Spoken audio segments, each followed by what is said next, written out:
এখন আমাদের সবচেয়ে বড় শত্রু ড্রাগস। এটা সিপিএম থেকেও বড় শত্রু, এটা সিপিএম থেকে ভয়ঙ্কর, সিপিএম থেকে বিপজ্জনক। সিপিএম তো বিপজ্জনকই, এর থেকে বিপজ্জনক হলো ড্রাগস। ড্রাগস থেকে সতর্ক থাকবেন, সবচেয়ে বড় কথা ইম্পর্টেন্ট। আর কোনো অভাব আমাদের নেই। ইয়াহু মন্ত্রী রতনলাল নাথের কাছে বিপজ্জনক সিপিএম, এটা যেমন সত্য, ঠিক একই রকমভাবে সমাজের জন্য, রাজ্যের জন্য, দেশের জন্য, নতুন প্রজন্মের জন্য বিপজ্জনক হল রতন নাথ, এটাও সত্য। রতন নাথের মুখে হঠাৎ ড্রাগস নিয়ে বক্তব্য শুনে অনেকেই অবাক। কেউ কেউ ভাবছেন রতন নাথ নেশা, ড্রাগস নিয়ে কথা বলছে কেন? আসলে তিনি ড্রাগস, নেশা নিয়ে কথা বলে জনগণের সামনে একটা ভালো মানুষের মুখোশ লাগাতে চাইছিলেন। আসলে কাপড় দিয়ে কি আর সূর্যকে ঢেকে রাখা যায়? কিন্তু মুখোশ পরে বেশি লাফালাফি করলে যে মুখোশ নিজে নিজেই খুলে পড়ে, তা অতি চালাক রতননাথ জানলেও সিপিএমের ভূত দেখে দেখে তিনি অনেক কিছুই ভুলে যায়। রতনলাল নাথের মোহনপুর বিধানসভা এলাকায় রাজ্যের সর্বাধিক গাঁজা চাষ হয়, এটা কে না জানে?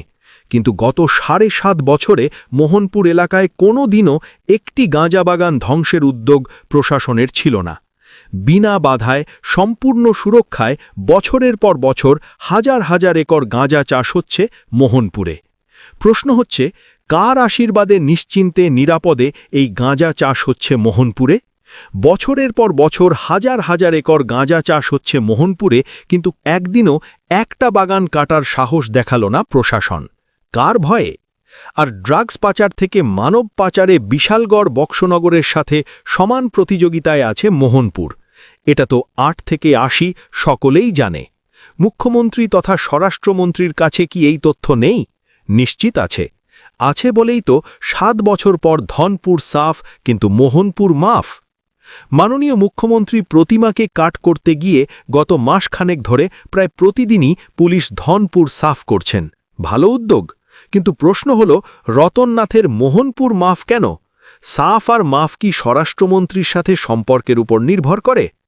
মোহনপুরের নেশা সাম্রাজ্যের বাদশাহ তো খোদ মন্ত্রী রতনলাল নাথের ছায়াসঙ্গী। সঞ্জিত সাহা নেশা কারবার, মানব পাচার, অস্ত্র পাচারের বাদশাহ। তাকে তো মোহনপুরের বিশিষ্ট সমাজসেবক হিসাবে রতনলাল নাথ তার ছায়াসঙ্গী করে রেখেছিল। সরকারি, বেসরকারি, সামাজিক সব অনুষ্ঠান মঞ্চে রতনলাল নাথের সাথে এক মঞ্চে বিশিষ্ট সমাজসেবকের চেয়ারে নেশা কারবারি সঞ্জিত সাহা বসত। মোহনপুর, বামুটিয়া, সিমনা এলাকার সমস্ত নেশা কারবারিদের ওঠা বসা রতনলাল নাথের সাথে। এটা কি করে গোপন করবেন অতি চালাক রতননাথ? রতনের আশ্রয়ে প্রশ্রয়ে, নেশার বাড়ন্তে যখন শত শত পরিবার নিঃস্ব হয়ে যাচ্ছে, রাজ্য জুড়ে যখন সাধারণ মানুষ নেশার বিরুদ্ধে সোচ্চার হচ্ছে, তখন সেই বাদশাদের অভিভাবক অতি চালাক রতন ভালো মানুষের মুখোশ লাগাতে গিয়ে একেবারে বেআব্রু হয়ে গেল। নেশার হাত থেকে সমাজকে রক্ষা করতে হলে রতনলাল নাথের মতো মানুষদের মুখ থেকে মুখোশ ছিঁড়ে ফেলে আসল চেহারা জনতার সামনে উন্মোচন করতে হবে। নেশা কারবারির অভিভাবকদের চিনুন, নেশার বিরুদ্ধে ঐক্যবদ্ধ হয়ে লড়ুন, সমাজ ও ভবিষ্যৎ প্রজন্মকে রক্ষা করুন। দিল তো গলতি করে